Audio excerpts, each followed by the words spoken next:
En el nombre del Padre, del Hijo y del Espíritu Santo. Amén.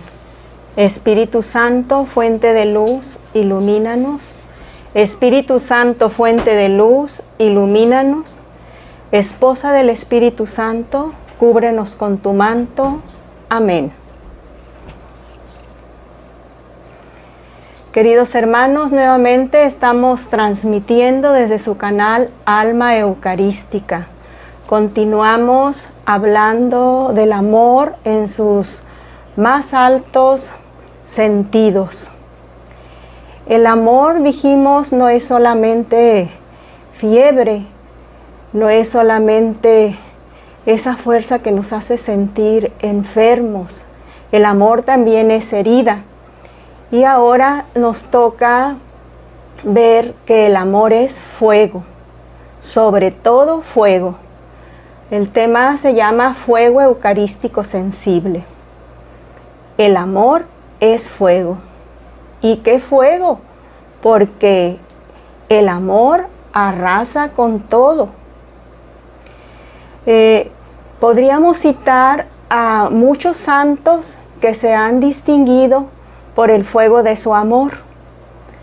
Y con admiración mencionamos a San Lorenzo, el diácono Lorenzo, que hace unos días celebramos su día.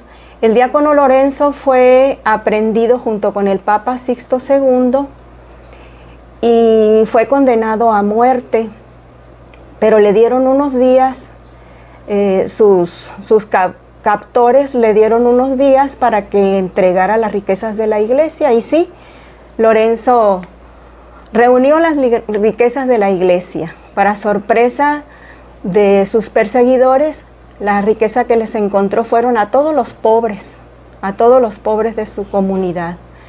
Entonces sus captores se enojaron mucho y lo condenaron a una muerte muy fea. Lo condenaron a morir quemado, tatemado en una parrilla. Y como el fuego del corazón de San Lorenzo era tan grande, el fuego del amor de Dios en su corazón, él tuvo el valor de soportar ese sacrificio precisamente por ese fuego que tenía en su corazón. Dicen que cuando él ya estaba, lo acostaron en la parrilla y les dijo a sus verdugos: y ya estoy quemado suficientemente por este lado, por favor voltéenme para que cuando ya esté asado completamente ya puedan comerme. Él se abrazaba a esa parrilla de hierro, se abrazó al fuego como si se abrazara a la Sagrada Eucaristía, como si se abrazara a una hostia. Esa es la grandeza de nuestros santos, del santo San Lorenzo. Así como Lorenzo, otros santos sienten el fuego en su pecho, especialmente después de haber recibido la comunión.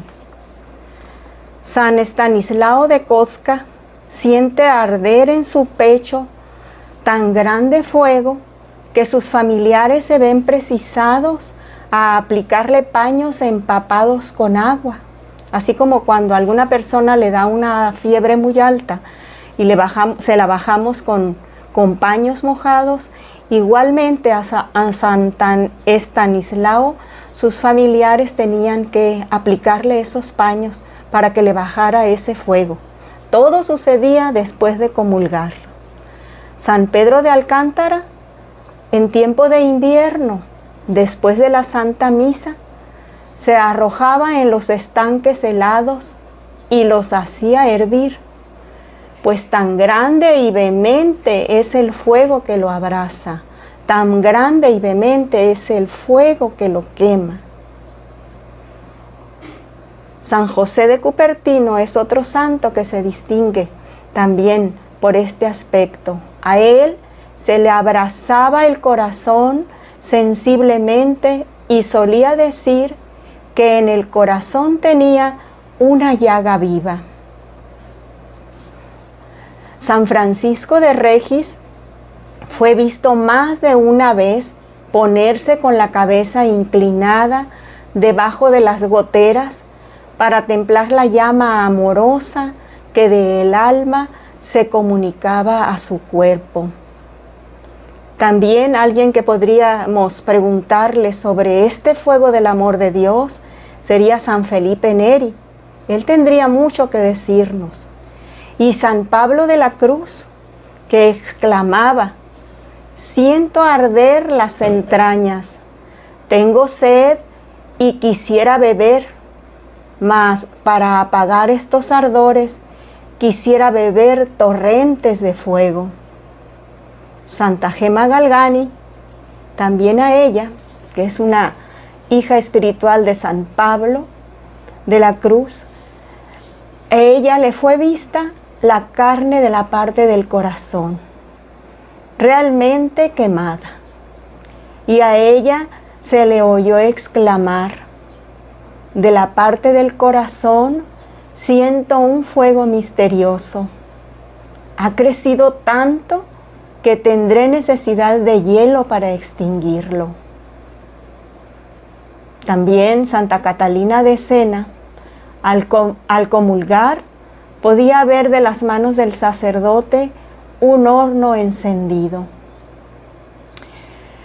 Cuando nosotros hablamos de estos santos, con estas experiencias extraordinarias, nos parecen exageraciones o cosas fantasiosas, pero es que hemos perdido un poco el sentido del fervor y hemos dejado de ver la santidad como algo extraordinario. Son cosas extraordinarias, no fantasiosas. Desgraciadamente en este tiempo creo yo que hemos dejado de poner atención a las vidas de los santos, a los grandes héroes de la iglesia, de nuestra fe. Nos fijamos en otros héroes y no nos fijamos en estos grandes personajes de la historia de la fe. Nuestra iglesia cuando va a canonizar a alguien, hace un estudio minucioso y serio acerca de las vidas de los santos. Y llegan a los altares solamente quienes han pasado ya por esos periodos de prueba, de investigación. Por eso hablamos de estos santos y de otros que les hablaremos, pues es prudente, ¿verdad?, mencionar que no son exageraciones, que eso nos dice la iglesia y son biografías aprobadas por la iglesia. Si nosotros nos vamos a las Sagradas Escrituras, podemos ver dos personajes, Moisés y San Pablo. Moisés, en el libro del Deuteronomio, capítulo 4, 24, nos dice, podemos consultar en la Biblia: sepas que Yahvé tu Dios es un fuego devorador, un Dios celoso. Y también podemos consultar a San Pablo en la carta a los Hebreos 12:29. Nos dice: pues nuestro Dios es fuego devorador. Veamos cómo ellos, hablando de Dios, dan una definición sublime con idéntica frase: el Señor Dios nuestro es un fuego devorador. Palabra de Dios. Entonces, ese fuego devorador del amor de Dios es el que ha abrazado a todos los santos y es el mismo fuego devorador que quiere abrazarnos también a nosotros. Si el fuego material creado abraza todo y lo convierte en ceniza, ¿cómo podrá negarse a Dios, fuego increado e infinitamente devorador, la virtud de inflamar las almas? Que a Él dignamente se acercan, y especialmente las que reciben santamente en su propio pecho, las que lo reciben en la Sagrada Comunión, las que se han preparado, que están siempre con Él, que tratan de hacer siempre lo que Él pide, de cumplir sus leyes. Claro que esas almas son abrazadas por el fuego del amor de Dios. En las Sagradas Escrituras tenemos una página bellísima en el Evangelio de San Lucas. En el capítulo 24, de los versos del 13 al 35, se narra todo sobre los dos discípulos de Emaús. Pero lo que a nosotros nos interesa ver es cuando se les abrieron sus ojos, cuando se dieron cuenta y conocieron a Jesús en la fracción del pan, exclamaron: ¡ah! ¿No es verdad que sentíamos abrazarse nuestro corazón mientras nos hablaba por el camino y nos explicaba las Escrituras? Su corazón ardía ciertamente, su corazón ardía por la presencia de Jesús junto con ellos. Si este Jesús peregrino que les habla externamente a los discípulos de Emaús, este Jesús peregrino que les explica las Escrituras, hace arder los corazones, ¿cómo no nos abrazará Jesús Eucaristía? Jesús Eucaristía que habla no solo interiormente cuando lo comemos, sino que se comunica a nuestra alma como el fuego al hierro y lo pone incandescente. Si el Verbo de Dios enciende e inflama, ¿qué cosa no hará el Verbo de Dios sacramentado y hecho nuestro alimento, nuestra comida, nuestra bebida? San Buenaventura exclamaba admirado, enamorado: oh admirable dulzura, lo que no somos dignos de nombrar, somos capaces de comer.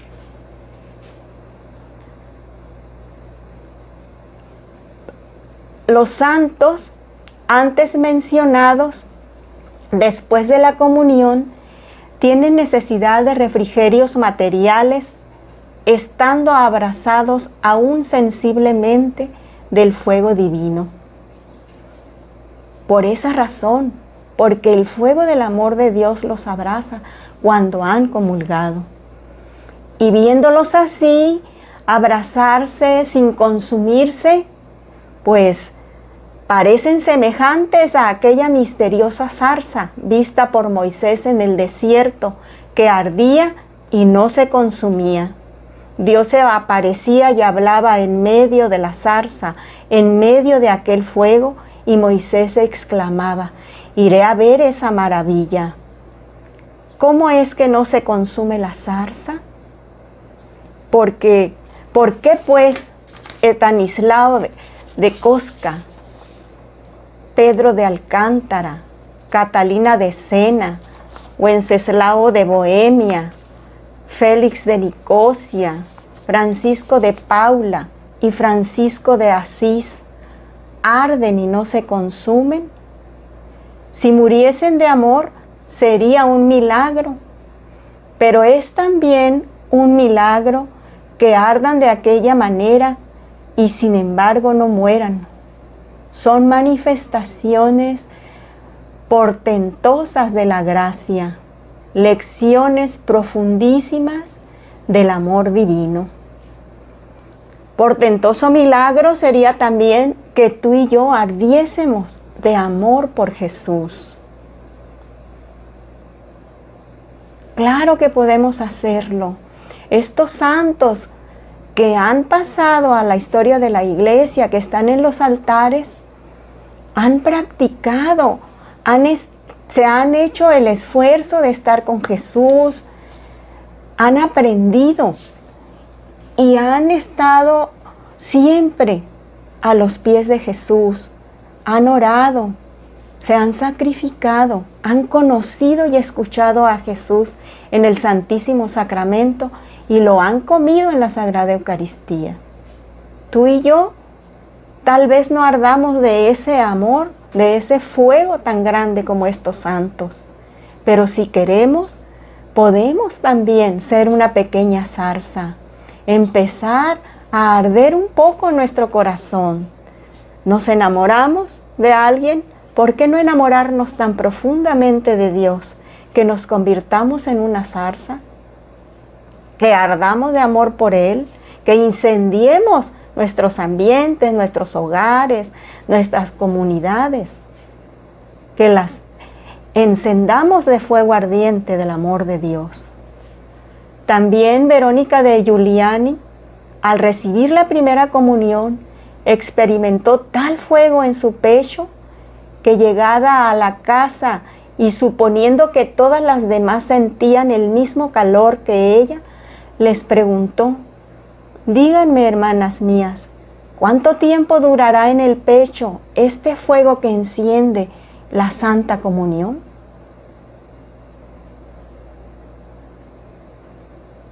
Esta Santa Verónica Giuliani, cuando recibió la comunión por primera vez, sintió ese ardor en su pecho, sintió eso extraordinario. Y eso fue cuando fue niña, que recibió la primera comunión.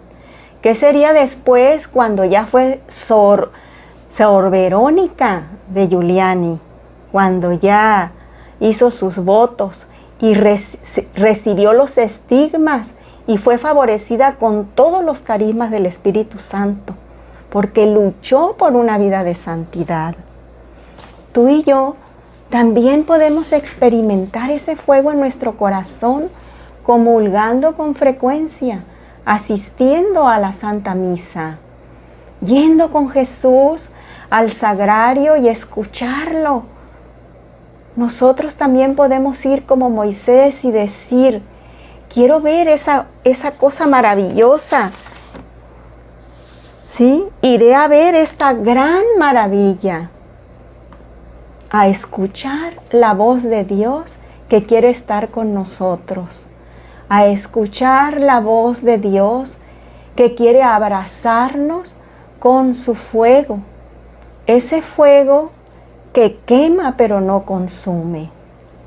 Démosle gracias a Dios por su presencia en la Sagrada Eucaristía, por su presencia en el sagrario, y comulguemos con frecuencia, visitemos a Jesús con frecuencia. Amén.